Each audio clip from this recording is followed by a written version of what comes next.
What if the chaos in your life isn't bad luck? What if your exhaustion isn't from working too hard?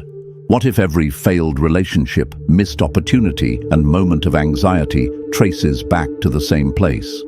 Every single day, you wake up already defeated, phone in hand, scrolling through other people's highlight reels before you've even taken your first real breath. You're reacting instead of creating, responding instead of leading, and that pattern is bleeding into everything: your relationships, your work, your mental health, even your future. The ancient Stoics understood something we've forgotten.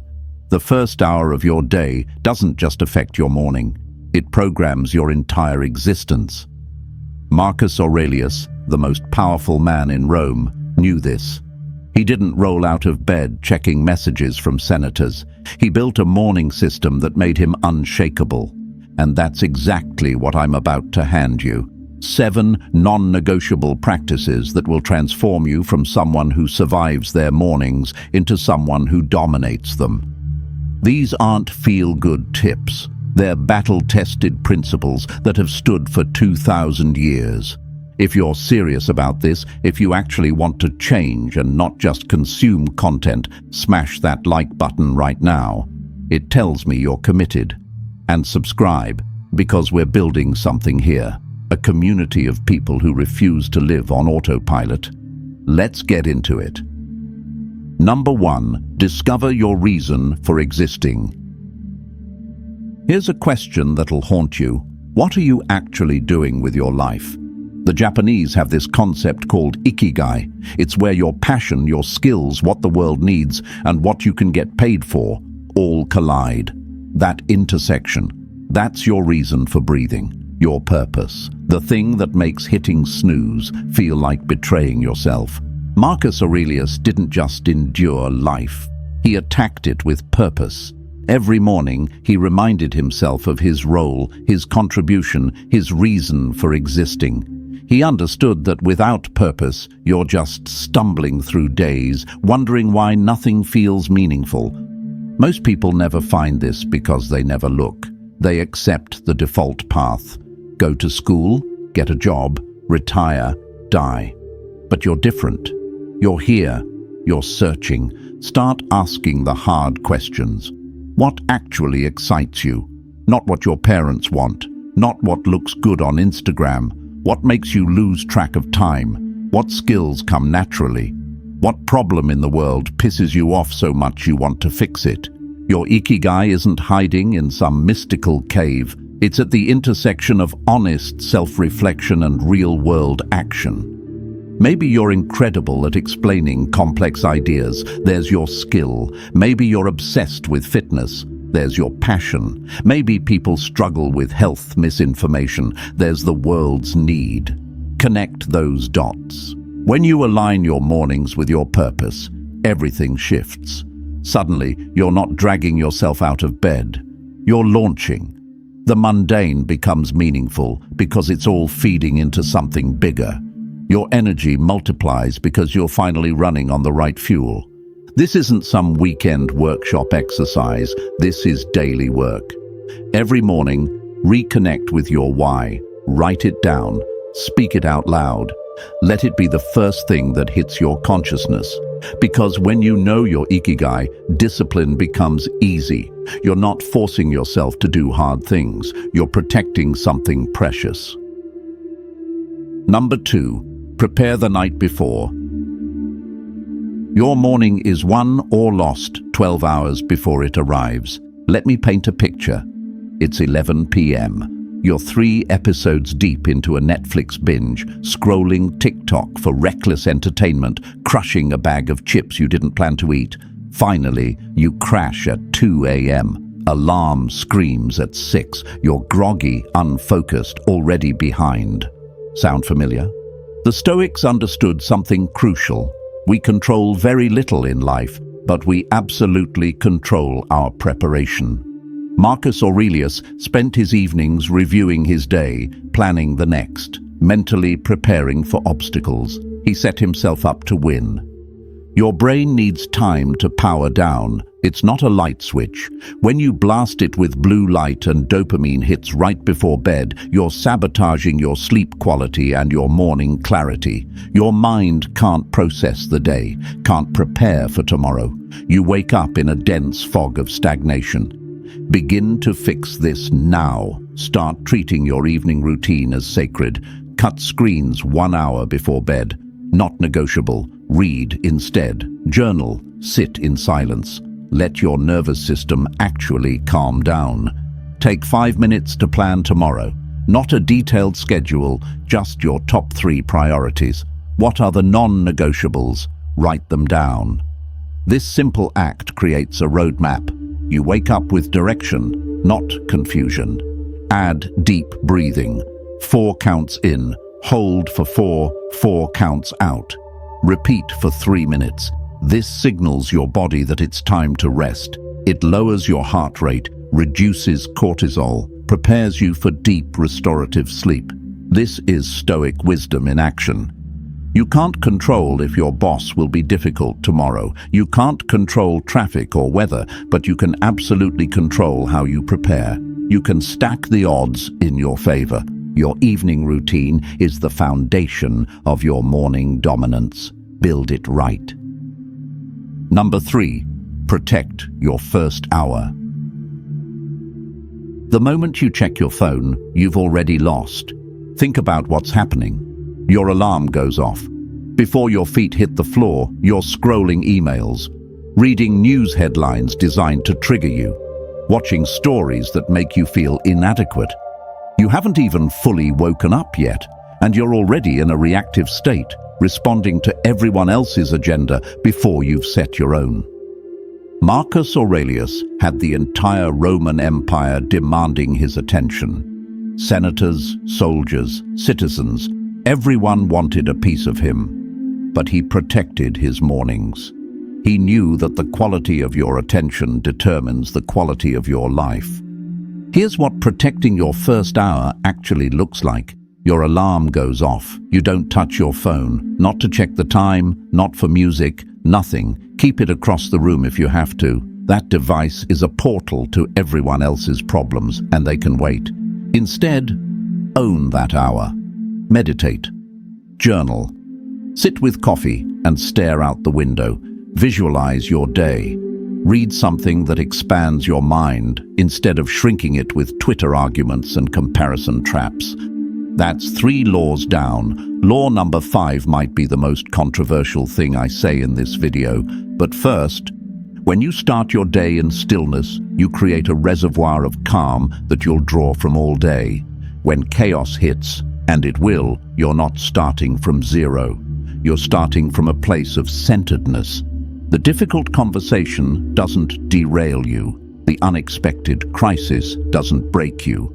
This is what the Stoics meant by focusing on what you control.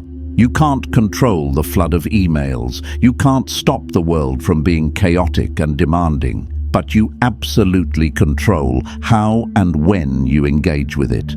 So tomorrow, try it. Protect that first hour like your life depends on it. Because in a very real way, it does. Every decision you make flows from that initial state. Start reactive. Stay reactive. Start centered. Stay powerful. Your mornings are yours. Stop giving them away. Number 4, wake up at the same time daily. Consistency is the mother of all progress. You want to know the difference between people who transform their lives and people who just talk about it. It's not intelligence. It's not a resource. It's showing up at the same time every single day, even when, especially when, you don't feel like it. The Stoics weren't about motivation. They knew motivation is a fair weather friend. They built systems based on discipline, on commitment, on virtue. They understood that character is forged in the small, unsexy daily choices that no one ever sees. Waking up at the same time every morning is one of those choices. It sounds almost too simple to matter. But this is where self-mastery begins. This is where you prove to yourself that you're in control. Here's what happens when you lock in a consistent wake time. Your body adapts. Your circadian rhythm synchronizes. After a few weeks, you start waking up naturally, alert and ready. No more groggy zombie mode. Your hormones, your energy, your mental clarity, everything optimizes. Second, you reclaim time. Waking up at 6 a.m. instead of 7:30 gives you 90 extra minutes. That's 10.5 hours per week. That's an entire waking day every 2 weeks. Imagine what you could build with that time. But here's the deeper truth. Consistency in small things builds trust with yourself.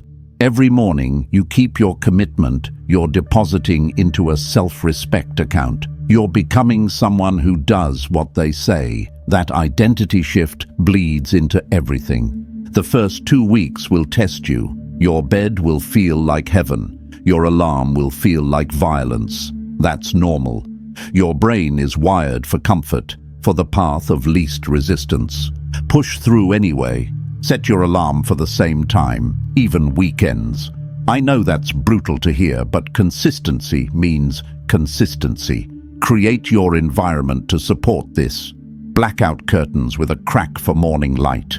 Alarm across the room, no phone in the bedroom. This isn't about being a morning person. It's about being a person of your word, to yourself. That's everything. If you're finding value in this, do yourself a favor. Smash that like button and subscribe, because small actions reveal character. And that simple act ensures this wisdom finds those ready to hear it. Law 5.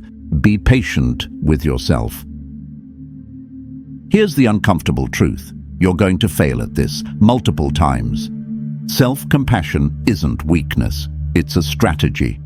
The Stoics, especially Marcus Aurelius, wrote constantly about being patient with himself. Not because he was soft, but because he understood human nature. We're complex creatures who default to comfort. Fighting that takes time. You'll set your alarm for 5:30 a.m. You'll have the perfect plan, and then one morning you'll wake up and every fiber of your being will want that warm bed, and you'll stay. You'll hit snooze. You'll break the streak. And here's where most people spiral. They beat themselves up so badly that they quit entirely. Stop. That's not stoic. That's not strategic. That's just ego disguised as self-improvement. Marcus Aurelius would tell you to acknowledge the mistake, learn from it, and start again tomorrow. That's it. No drama, no self-flagellation, just a calm return to the path. The goal isn't perfection, it's direction. Are you moving toward the person you want to become? Even if it's messy, even if it's 2 steps forward and 1 step back, are you trending upward? That's what matters. Build forgiveness into your system. When you miss a morning, don't waste energy on guilt. Get curious instead. What happened? Did you stay up too late? Was your alarm not loud enough? Use failure as data, not judgment. This long-game mindset is liberating. You're not in a sprint. You're in a decade-long journey of becoming. One bad morning doesn't erase a month of good ones. So tomorrow morning, if you struggle, if you fail, if you fall short, forgive yourself immediately. Take a breath. Remind yourself why you're doing this, and try again. That resilience, that refusal to quit even when it's hard, that's the Stoic spirit. Be patient, be persistent, be kind to yourself. This is how real transformation happens. Law 6. Win the small battles. Your character isn't built in the big moments. It's built in the invisible ones. Put your alarm across the room. Make your bed. These sound like productivity Pinterest advice, but they're deeper than that. They're declarations of intent, small rebellions against chaos. Think about putting your alarm across the room. It's not just about making it harder to snooze. It's about committing to discomfort before you even have coffee. You're telling yourself, I'm not negotiating with my comfort anymore. I'm in control. That mindset at 6 a.m. carries through when you need to have a hard conversation at 3 p.m. Making your bed is the same principle. It takes 90 seconds, but in those 90 seconds, you're creating order from disorder. You're completing a task. You're starting your day with a win, no matter how small. And when you walk past a made bed later, it reminds you that you're someone who follows through. Marcus Aurelius knew this. He had an empire to run, wars to manage, constant life or death decisions. But he still showed up to his daily practices, because he understood that if you can't be disciplined in the small things, how will you handle the big things? These practices aren't chores, they're training. Every time you choose discipline over comfort in a tiny moment, you're strengthening that muscle. You're becoming more reliable to yourself. And when the real tests come, the temptation to quit your business, to ghost on your goals, to fall back into old patterns, you'll have a reservoir of self-trust to draw from. Look at your morning. Where are the small battles you could win? Maybe it's not checking social media for the first hour. Maybe it's drinking water before coffee. Maybe it's putting away your clothes instead of piling them on a chair. Find those moments. The beautiful thing about small disciplines is they're accessible to everyone. You don't need money, connections, or talent. You just need the willingness to show up and do the unsexy work. Don't underestimate these practices because they seem simple. Simple isn't easy. Simple is where transformation actually happens. The Stoics didn't chase complexity. They mastered the fundamentals, so should you. Win the small battles, they add up to winning the war. Law 7. Build with others. You're not meant to do this alone. Stoicism gets mischaracterized as this isolated, tough-it-out-by-yourself philosophy. But that's not what Marcus Aurelius, Seneca, or Epictetus taught. These men valued community, wisdom sharing, mutual growth. They knew the journey doesn't have to be solitary. An accountability partner changes everything. This isn't someone who just checks in via text once a week. This is someone in the trenches with you, fighting the same battles, committed to the same growth. When your alarm goes off and every part of you wants to quit, knowing someone's counting on you, that's powerful. Find someone who shares your commitment to transformation. A friend who's also trying to build better mornings, a colleague working on discipline, a family member focused on growth. You need someone you can be honest with, someone who'll call you on your excuses while still supporting you through failures. Set up a system, daily check-ins via text, weekly calls to discuss what's working and what's not. Share your commitments the night before. Report your results the next morning. This creates external accountability that complements your internal drive. But here's where it gets really valuable. They see your blind spots. You might think you're preparing well for your mornings, but your partner notices you stay up scrolling until midnight. You might believe you're being patient with yourself, but they recognize you're actually making excuses. This outside perspective is gold. The Stoics believed in learning from others, in being shaped by community. Your accountability partner isn't just keeping you on track. They're offering perspectives you'd never discover alone. And it's reciprocal. As you support them, you reinforce your own principles. Explaining why consistency matters helps you internalize it deeper. Encouraging them through failures reminds you to show yourself grace. This shared journey transforms what could be a lonely grind into something meaningful. You're building something together, creating a culture of growth, discipline, and mutual support. So reach out, find your person, be vulnerable about your goals and struggles. Commit to showing up for each other. This isn't weakness, it's wisdom. The Stoics knew it. Now you do too. We rise together or we don't rise at all. We've covered 7 laws here. 7 practices that separate people who talk about change from people who actually transform. Find your purpose. Prepare the night before. Protect your first hour. Wake consistently. Practice self-compassion. Win small battles, build with others.